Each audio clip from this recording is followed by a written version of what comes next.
goodness sake. Look, this is the kitchen. I am now standing in the kitchen. All right. Make us a coffee while you're there, will you? Yes.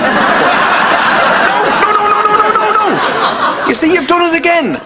Now you have to make the coffee. I'm not making it, you make it. No, you make it. No, you make it. You make it. You make it. Right, you've asked for this. Daddy, what have you done? I've exercised Ultronian mind control, only to be used under the most extreme circumstances. You big Wally, take it off. Okay, I'll take it. You are my lord. What is your wish? I will obey. Oh, on the other hand, maybe I'll leave it on for a bit.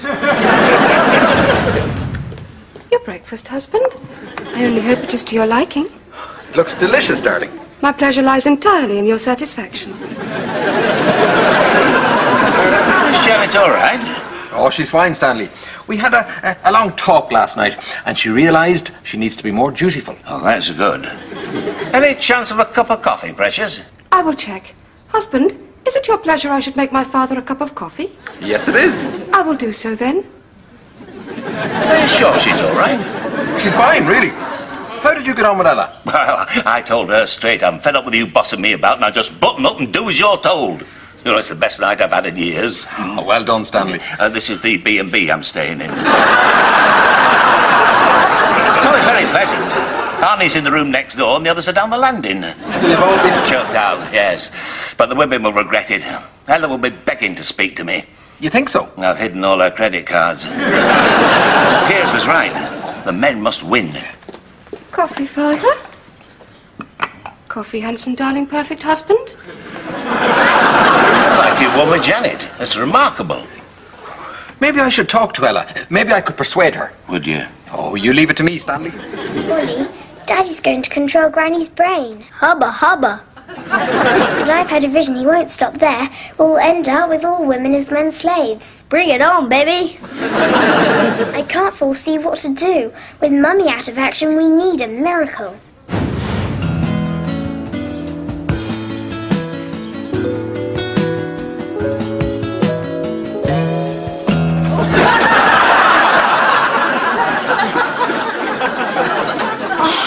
So sorry. Are you all right? Of course I'm not all right. If you've bruised my face, I will sue. No, your face looks fine. I know you. You're that doctor on the television. Piers Crispin. That's the one. Oh, you're absolutely brilliant. I know. My friends all hate you, but I think you're wonderful. Really? I'm Cheryl, by the way. And that's my dog, Spud. I always bring him to the park on my day off. I work at the library, you see, but I always have Tuesdays off, so... Oh, sorry, I really must learn to stop wittering. You're telling me. I know. Anyway, fantastic to meet you, and sorry again. Bye. Come on, Spud. Strange woman. She didn't slap me. My normal self, and she didn't slap me. Hey, stop! You! Woman! Cheryl. Yes. Cheryl. Do you want to go out with me? Me? Why? Because you're the first woman I've met recently who hasn't slapped me. I'd love to. Right, well, 7:30 tomorrow then.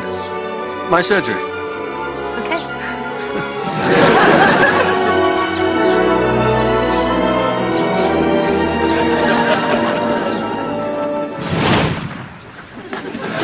I've been reading about these men's groups. You're meant to go into the woods and dance around a fire, chanting and hugging each other. Right. Before we do, I'm going home to get changed. I'm a bit overdressed. Before Piers gets here, my wife would like to say a few words. After talking to George, I have seen the light. Men are best, and best of the best is my husband, Stanley. Boy, she lost her marbles. My wife thinks I'm the best. So does mine. What about Mrs. Raven, Arnie? She thinks I'm a stinking louse. What the hell's going on? I'm controlling the wives' minds. I'll have your supper ready when you come home, you gorgeous macho hunk. Macho hunk? Don't these guys think there's something strange going on? Not at all. I'm controlling their minds as well. You're controlling everybody's mind here? Except Tyler's. I still can't find his mind. What would you like for your supper, my darling? A man's meal, steak and chips. And how would you like your steak? Rare. Rare, rare, or bloody rare? Bloody rare. This is the one downside. They just can't make any decisions. And how many chips would you like? Chips? Please, I need to know. I've no idea. A normal portion. A normal portion? How many is that? Well, I don't know. 27. 27 chips it is, my darling. On second thought, you leave Mrs. Raven alone. I like her like she is. Crinkle cut or straight? Oh, both. Now just go. Your wish is my delight. Is Janet like this? Yes, I've got to admit, she's a bit boring. Evening, Piers. I acknowledge your superiority. Good news, Piers. The men's group is a triumph. We got the women just where we want them. On a pedestal high above, that we may look up and adore them for the glorious, exquisite creatures that they are. Sorry.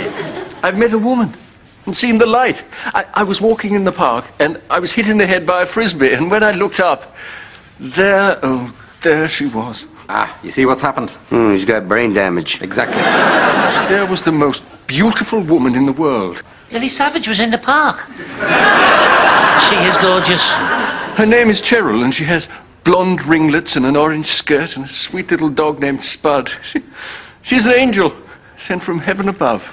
I dated an angel. Her wings shook up half the bed, and she snored like a pig. Being with Cheryl has made me realise that women, not men, are best. But what about us? Being with you has also made me realise that women are best. But you told me to boss Janet about. But Janet is a woman, and women are wise and sensible. Are you wise and sensible? No. Then we should celebrate women, not seek to control them. Oh, can we go in the woods now and dance around the fire? No! That's a shame. Lit the fire an hour ago.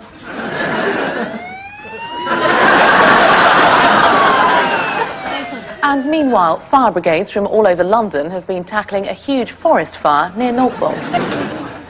Janet, I've done something terrible. Please forgive me. I've been controlling your mind, but I'm going to stop it right this second. It's all right, George. Cassie managed to unlock it this morning after you'd gone. Thank goodness. It was Piers. I know, Cassie told me. He made me think women were devious and manipulative, but you're not at all. Of course we're not. That's ridiculous. You haven't met Cheryl, have you? She's an old school friend of mine. Hi, Cheryl. Hi. As if a mere woman like me, or Cheryl here, could possibly manipulate a man like you, or Piers, say. I know, we're not stupid. Piers is that sad doctor I was telling you about. But Piers has fallen in love now, so he thinks you're all wonderful. That's a bit of luck. Isn't it just? Who's he in love with? Well, her name is Cheryl. Oh, just like you. She's got blonde ringlets and an orange skirt. Oh, just like you. And a sweet little dog called Spud. And she's completely transformed him. He's even paid for the car accident. Golly. Golly. She's also quite tragic, of course. Tragic? Well, she's gone out with Piers. If only I could meet her and warn her. Oh, I think she'll be fine. I know she will. I better be going. Nice to meet you, George. Come on, Spud. Nice to meet you too, Cheryl. Spud, come on. Bye, Spud. I'll see you out. And that's the news tonight, and it is also my last bulletin because I've realised that a woman's place is in the kitchen. Our brains are too small to cope with the enormous... I forgot about her.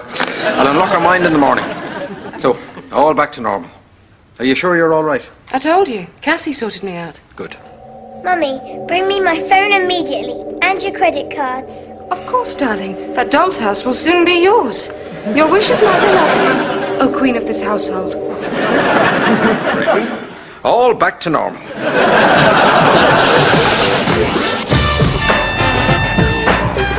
I just wish for once I could meet a man who isn't afraid to dance. According to Bex, next on BBC One.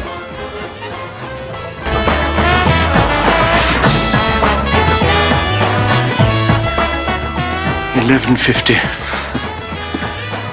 I'll give her 10 more minutes.